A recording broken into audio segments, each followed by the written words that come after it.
Now, I have been hiding, maybe unintentionally, the most important aspect of Sync Focus 2025. We've been talking about how it's going to create accountability, how you're going to be able to interact with many members. You're going to be able to collaborate. You're going to have a progress chart. We're going to have Zoom calls. We're going to have bi-monthly check-ins, et cetera, et cetera, et cetera. A lot of good stuff coming your way here in 2025, especially if you're in Sync Academy. But the most important part about Sync Focus 2025, and the main reason why I think it's a very valuable process for us to all go through, is that we need to remember that having fun is really what this is all about. Okay? We can, and I myself included, we can get distracted and sidetracked with what are we doing Sync for? We love music, we want royalties, we want to get accepted, we want the validation of industry professionals saying, yes, your music is good, and we're going to put it on our TV show. Yes, those are all things that all of us want.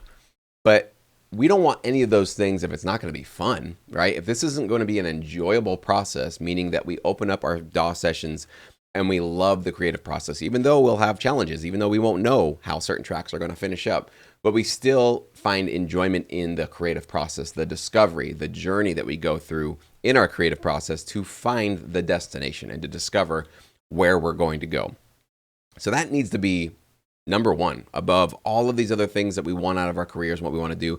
If we're not having fun doing Sync Focus 2025 and making music and staying engaged and collaborating with each other, if this is not the most fun what we've had in our entire lives, chances are it's not going to work out for us in the long term. Okay, the 3 to 5% that really do well in this business, definitely they've made a decision. They don't just want this; they've made a concrete decision, and that's what's different about Sync Focus 2025. But more importantly, and this is what I have not mentioned yet in any of my videos about this, is they're having a blast doing this. They love making music. They love making production music. They love serving clients' needs. They love cranking out new tracks. They love seeing their numbers stack up. They love playing the numbers game. They want to have a large number of high-quality tracks in high-quality libraries, and they love to see their tune set starting to stack up with placements. They love to see their BMI or ASCAP or whatever PRO they're part of, those royalty checks getting longer and longer and longer, and seeing that page number grow and grow and grow throughout the quarters and years. It is fun for those people that are succeeding. So as you get started with us, and many of you have already joined us on the platform, welcome all of you guys. We had a lot of new members join us as a result of Sync Focus 2025, and I'm seeing a lot of people put in their goals for the year on our progress chart and get started there. So it's exciting to see this much energy and enthusiasm for this new year. But for the rest of you that are getting started and figuring out exactly how much of involvement and commitment you want to make to your sync licensing career in 2025, whatever it is, if it's 15 minutes a week, if it's 5 hours a week, if it's 20 hours a week, always keep in mind, and maybe put this on a sticky note or post a note or plop it up on your wall somewhere, this better be fun or I shouldn't be doing it. I really do think that is the guiding principle for success. People that are having fun at making production music and sync and all the various aspects of it, even sometimes having fun making stems, making alt mixes, making abridged versions of their full tracks. Maybe it's not the most exciting part of the business, but some producers love that. It's kind of a cool, new, interesting editor creative process. If you're not finding a way to get enjoyment out of this naturally, in and of itself, probably shouldn't do Sync, probably shouldn't do Sync Focus 2025, and should find something else that maybe fits your personality better. So what I'll be talking about and making sure that I sort of emphasize and highlight in every single one of our Sync Academy Zoom calls this year is, are we having fun? And I will be asking you guys directly, what is enjoyable in your paths? I want you guys to interact. It will be live, Zoom video call interactive. I want to hear from you. What's enjoyable about this? What are you having fun with? What parts of this are giving you excitement and motivation and a sort of sense of accomplishment maybe? I mean, fun comes in all different types of forms. It's not just an adrenaline rush. It can be something that's just like, wow, I solved this really complex puzzle. I didn't know how to fit this verse into this other chorus. I got this bridge in the middle, and that was a really unexpected, really cool, fun, creative challenge for me to go through. And the fact that I got to hit bounce on my track and finish it feels very fun, right? It's an accomplishment. And so I feel really, really good about what I've done there. So it comes in all different forms, but fun, having fun, has got to be at the top of our list moving forward into 2025. Okay, so I wanted to make sure I dedicated an entire video just to this very, very important topic. If you have not joined us yet in Sync Academy, we are starting our first official group meeting this Monday, January 6th at 9 a.m. Pacific time. I'm actually going to open up, I decided I'm going to open up this first one to everybody. If you're on my email list, just signing up for any of my courses or any of my letters, you'll definitely get on that list. And all of you that are in Sync Academy are going to get the Zoom link that you can all join me for. So what we're going to do is we're going to talk about sort of the structure of the year as we get started. And then, of course, we're going to talk immediately about where do we start this process? Why are we starting with a target in mind, meaning researching top-rated production music libraries that you would be a good fit for.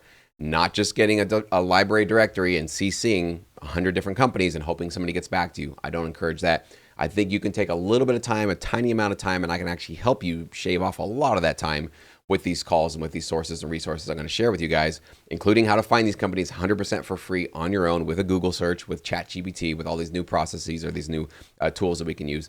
But how to make sure that you are starting your year off with a target in mind and with some reference tracks in mind, knowing what music has been accepted by top-rated libraries and how can you make sure that your music is at least emulating and falling in line with licensable, marketable music. Okay, that's step one.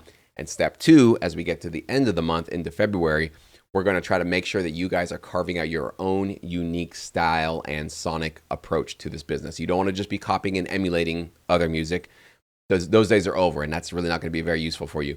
You do need to make sure that you are studying from people that are successful, studying from reference tracks, but then also not ignoring your own creative talents and not sort of suppressing your own creative impulses.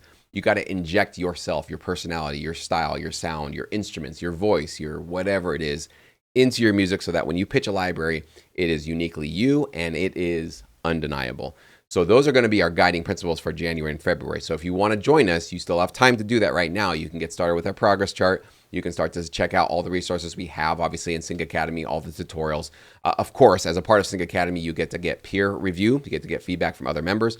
I will be doing some reviews on these monthly Zoom calls. You could potentially get a review from me through these calls.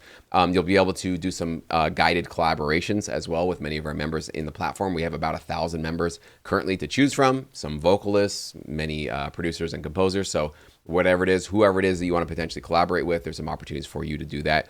And of course, just being a part of a community that can have some check-in capability for you so that when you are feeling down, when you are not feeling motivated, or if you know your own demons, knowing that if you don't have some accountability partner or a mastermind group that you can be a part of, you know that your mind might start to drift and life's distractions will come in and pull you away from what you really want to do this year, which is probably make more music, get more consistent, and of course, hopefully partner with a great high-quality library or add new library partners to your repertoire, right?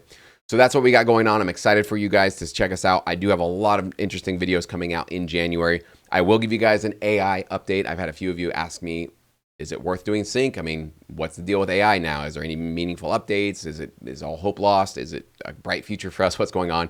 I do have I think some updated insights that I can give you guys. So I will be releasing a video about that. So if you have fears or concerns about that, stay tuned, hang tight, click subscribe if you haven't yet. I'll make sure you guys are aware, at least what my take is for AI's future for us in 2025 and beyond. So if you haven't joined us yet, you can click on below. I also will have below the schedule for the entire year. So if you're curious about what are we going to be doing in January, March, April, every single month, you can kind of get an eye for what our agenda is going to be, so you know what you can look forward to in 2025. And as a last reminder here, it is a decision. If you want 2025 to be your year, that you do not lose focus, that you stay engaged, that you keep your head in this game, that is a choice and a decision you can make, and it can start right now. It can start today if you want it to.